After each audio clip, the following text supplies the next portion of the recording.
Monsieur Macron, il y a Paul Biya qui tue les Camerounais, monsieur Macron. Il y a un génocide au Cameroun, monsieur Macron. Paul Biya tue les Camerounais, monsieur Macron. Nous sommes des Camerounais et nous sommes des morts, monsieur Macron. Monsieur Macron, s'il vous plaît, monsieur Macron, s'il vous plaît. Oui, monsieur Macron. Monsieur Macron, mon pays, il y a un génocide au Cameroun, monsieur Macron. S'il vous plaît, monsieur Macron, il y a un génocide au Cameroun, monsieur Macron. C'est un honneur pour moi, c'est un plaisir de vous voir, monsieur Macron. Moi aussi. Il y a plus de 22 morts. Je sais. Qui sont morts calcinés, monsieur Macron. Je sais ça. Nous sommes des Camerounais et nous souffrons. J'ai pris la Méditerranée, monsieur Macron, je vous ai écrit et vous avez répondu. Vous savez mon engagement sur ce sujet. J'ai mis la pression sur Paul Biya pour que d'abord il traite le sujet de la zone anglophone et ses opposants. J'avais dit, je ne veux pas qu'on se voit à Lyon tant que le général Camteau n'est pas libéré. Il a été libéré parce qu'on a mis la pression. Là, la situation est en train de se redégrader. Je vais appeler la semaine prochaine le président Biya et on mettra le maximum de pression pour que cette situation cesse. Je suis totalement au courant et totalement impliqué sur les violences qui se passent au Cameroun et qui sont intolérables. Donc je voulais vraiment... je vous remercie. Je fais le maximum. Macron. Je vous remercie, monsieur Macron. Mais il y a plus de 12 000 morts aujourd'hui. Nous, les jeunes Camerounais, nous prenons la Méditerranée parce que nous avons à la tête de nos États des dictateurs. Monsieur Macron, la France est un État de droit. La France est un pays de droits de l'homme. Elle ne peut pas soutenir les dictateurs. L'Afrique a besoin du soutien de la France, monsieur Macron. Là-dessus, je le redirai clairement, je vais reparler à Jeune Afrique. Nous sommes... très clair, simplement, la France, elle est toujours prise dans un rôle, si je puis dire, compliqué en Afrique. Nous sommes un État de droit, nous défendons l'État de droit partout. Mais quand en Afrique, un président français dit « tel dirigeant n'est pas démocratiquement élu », les Africains disent « mais de quoi venez-vous vous mêler? Vous n'avez pas à nous donner la leçon ». Donc moi, j'ai dit partout, je veux des dirigeants démocratiquement élus, et là où ils ne sont pas démocratiquement élus, je travaillerai avec la société civile.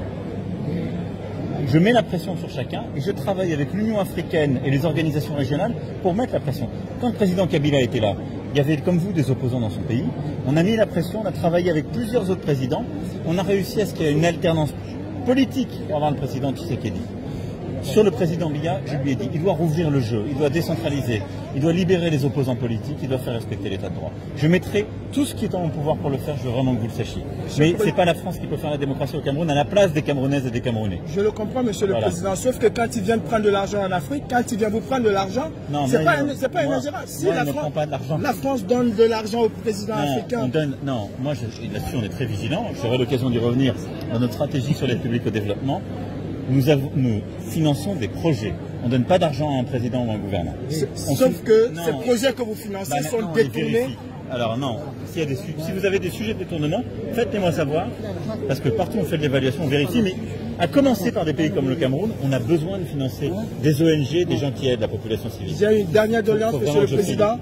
Il y a des opposants au Cameroun, il y a une femme, Rosa Ndimeni, qui est en prison tout simplement parce qu'elle a demandé le boycott. Est-ce que vous pouvez faire qu'on libère ces gens? Parce qu'on sait que quand vous passez un coup de fil à M. Biya, il le fait.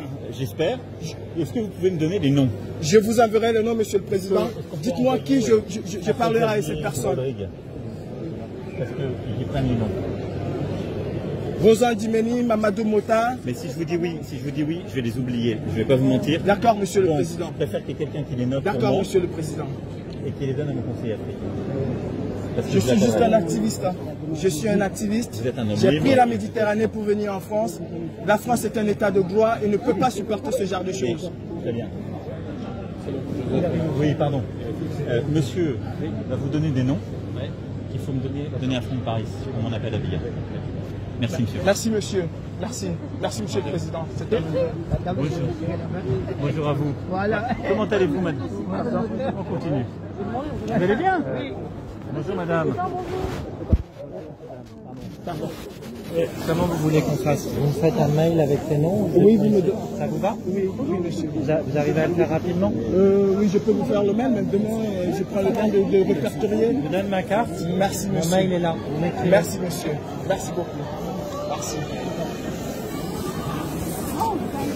Voilà.